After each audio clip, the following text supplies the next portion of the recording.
Halo teman-teman, Assalamualaikum, apa kabar semuanya? Semoga kita semua dalam keadaan sehat selalu, murah rezeki, panjang umur, dan selalu dalam lindungan Allah Subhanahu wa Ta'ala, Tuhan Yang Maha Esa. Dan perkenalkan, nama aku Melsa.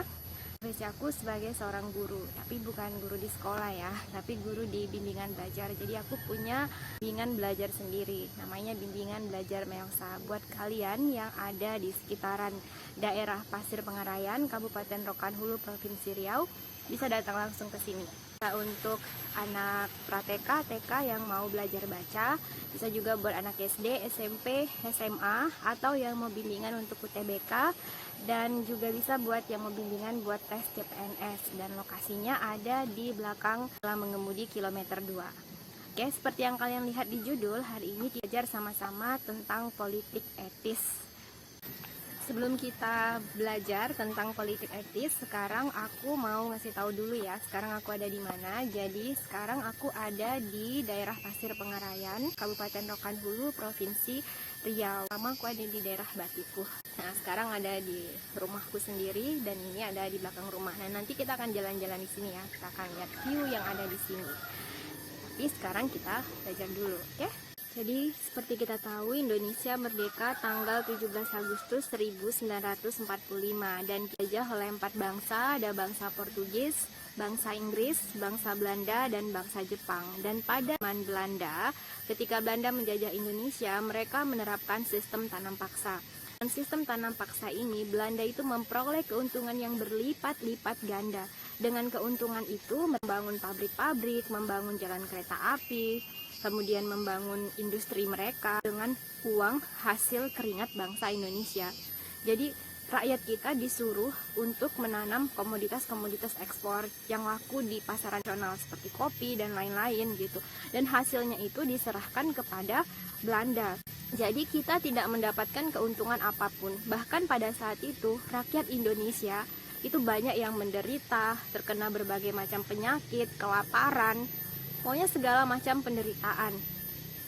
Politik kolonial liberal itu juga memberikan keuntungan yang berlipat ganda untuk bangsa Belanda, di mana pada waktu itu perusahaan-perusahaan swasta asing itu banyak menanamkan modalnya di Indonesia, dan akibatnya perusahaan-perusahaan pribumi itu jadi gulung tikar, kalah bersaing, dan itu menambah penderitaan tersendiri untuk bangsa Indonesia.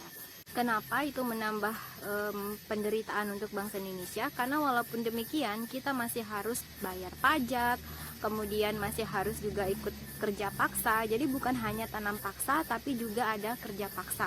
Salah satu contoh kerja paksanya pada zaman Jenderal Dendels, yaitu membangun jalan raya dari Anyer sampai Panurukan itu sepanjang 2000 kilo. Kalian bayangin aja 2000 kilo. Dan itu tanpa digaji, makan seadanya, sehingga banyak sekali rakyat Indonesia itu yang mati kelaparan, kemudian keletihan, ya karena kerja paksa itu tadi yang disebut dengan kerja rodi. Bersamaan dengan tragedi kemiskinan yang dialami oleh bangsa Indonesia dan perusahaan Belanda atau bangsa Belanda memperoleh keuntungan yang besar, itu ada beberapa orang Belanda, ada 2 orang Belanda ya, yang mereka itu berbudi tinggi, yang peduli dengan bangsa Indonesia. Yang pertama itu ada namanya Baron van Hove. Jadi Baron van Hove ini dia mengecam penguasa daerah jajahan yang tidak memperhatikan daerah jajahannya. Jadi melalui parlemen Belanda, parlemen pemerintahan Belanda, kalau di Indonesia itu parlemen seperti DPR ya, dia meminta agar pemerintah Belanda itu lebih memperhatikan nasib dari bangsa Indonesia. Dia meminta agar pemerintah Belanda itu lebih memperhatikan nasib dari bangsa Indonesia.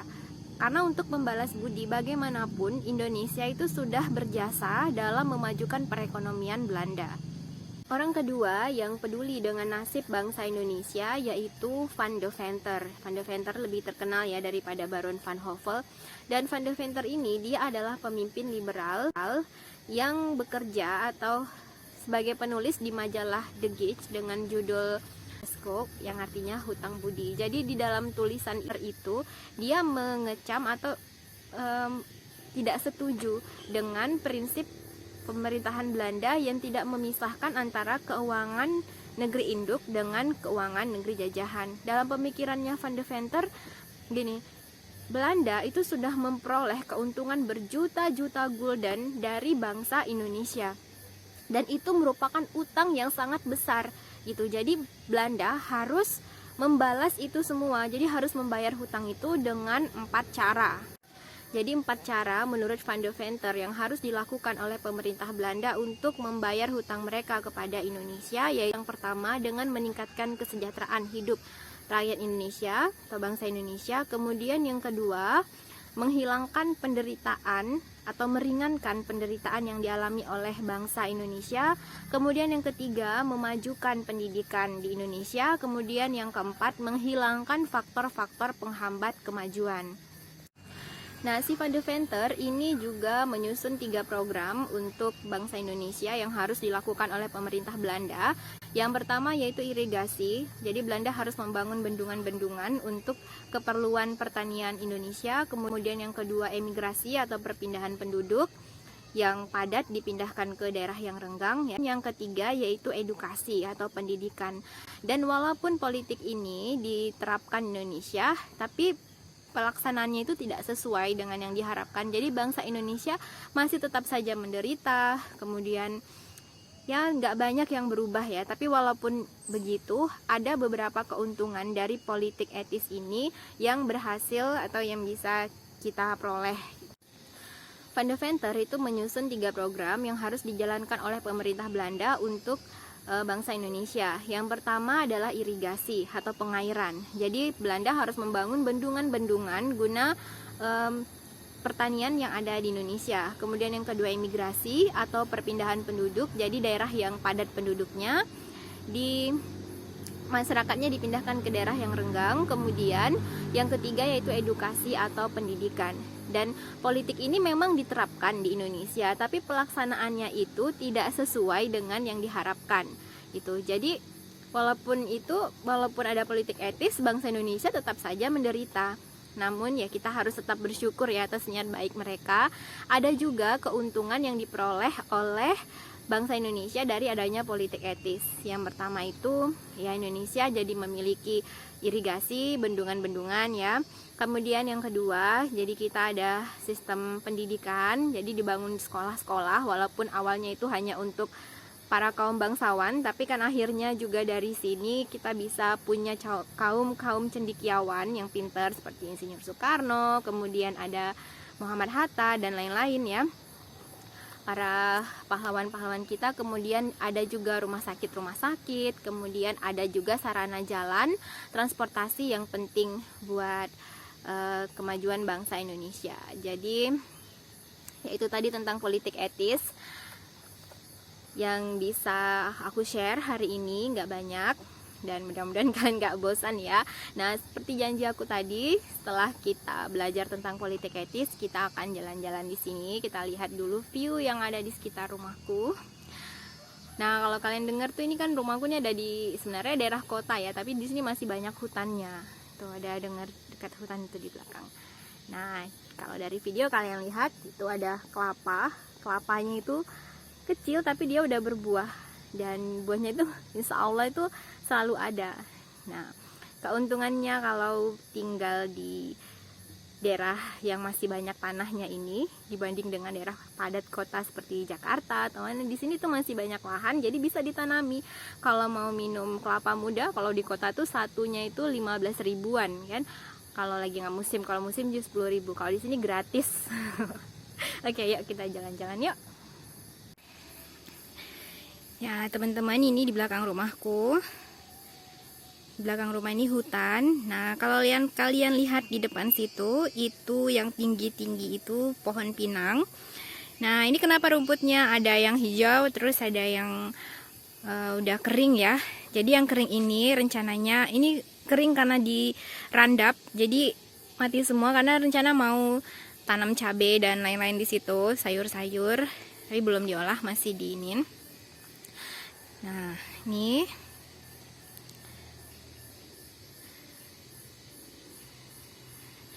nah, kalau teman-teman lihat nih di sini ya, ini kemarin aku tanam pohon ubi. Nih yang udah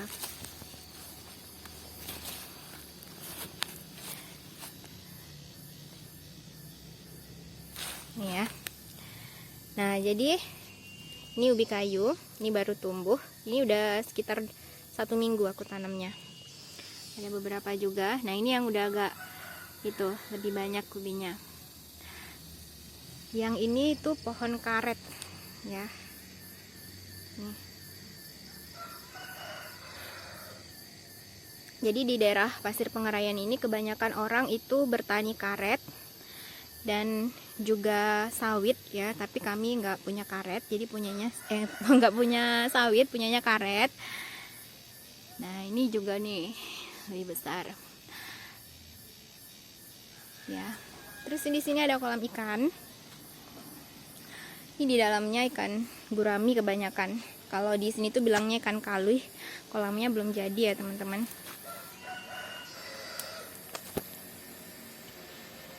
Ada 2. Ini rencananya yang ini mau bangun pondok-pondok, tapi belum selesai. Kalau di Batipuh kemarin pemandangannya sawah, kalau di sini hutan-hutan. Nah, aku ini punya cerita nih di tebing ini. Dulu di sini, di tebing-tebing bawah sini itu aku tanamin waktu masih kecil ya, tanamin apa tuh namanya, daun ubi. Dan itu banyak daun ubinya.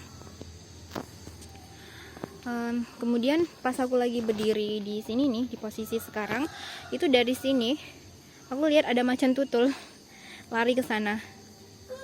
Dan aku kaget banget waktu itu gitu.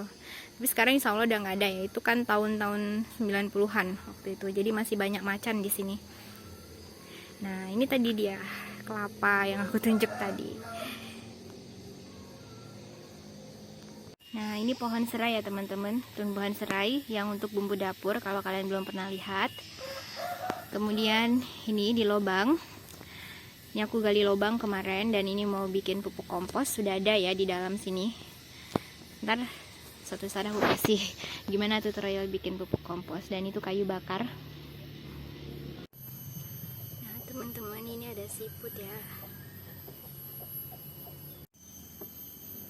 Nah, ini ada kolam lagi. Kalau tadi kolamnya di belakang rumah, kalau ini di depan rumah. Dan nanti aku kasih lihat video pas kemarin kami tangkap ikan gurami yang ada di sini. Nah, ini ada tangki. Itu ada tangki lagi. Dan itu di atas ada tangki lagi. Nah, ini ada ayam bangkok ya. Ayam bangkok itu dia kepalanya botak-botak kalau masih kecil. Nah, tadi kenapa ada banyak tank kayak gini tadi ya? Karena di sini di daerah Pasir Pengerayan ini air PDAM itu dia nggak hidup setiap hari. Jadi kita harus punya banyak persediaan air di dalam tangki-tangki gini supaya nggak kekurangan.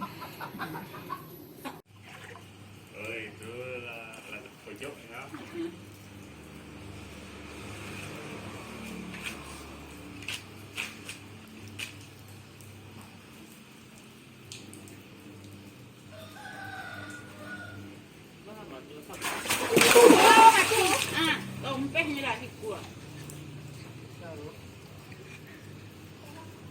Rak, jangan yuk. Oh, ikan.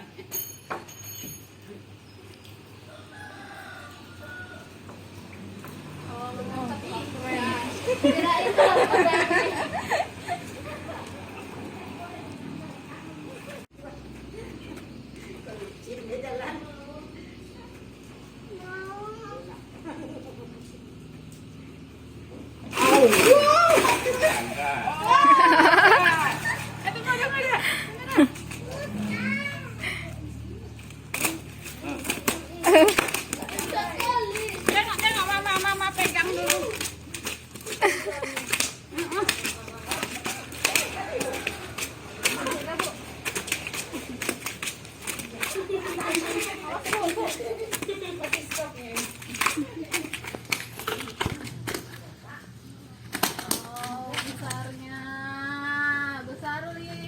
Mama gitu kan didekatkan mamanya. Nah, di sini ada apa nih, ini kemangi ya teman-teman. Bagi yang senang kemangi belum pernah lihat langsung. Nah, ini tumbuhan kemangi, ada 2 pot ya. Ini koper dibuat mamaku jadi pot kemangi. Ini ada bunga. Nah, ini di depan rumah. Kalian bisa lihat di sana itu pegunungan yang ini pegunungan Bukit Barisan.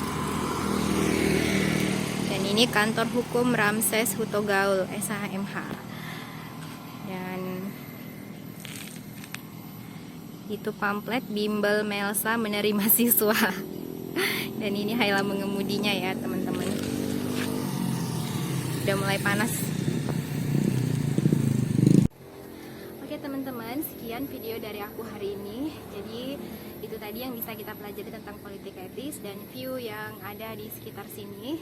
Nggak seperti di Sumatera Barat yang banyak sawah-sawahnya, tapi menurut aku ya lumayan cukup indah. Dan aku harap video ini bisa menambah ilmu pengetahuan buat kita semua dan juga bisa mungkin menenangkan, menyegarkan mata ya.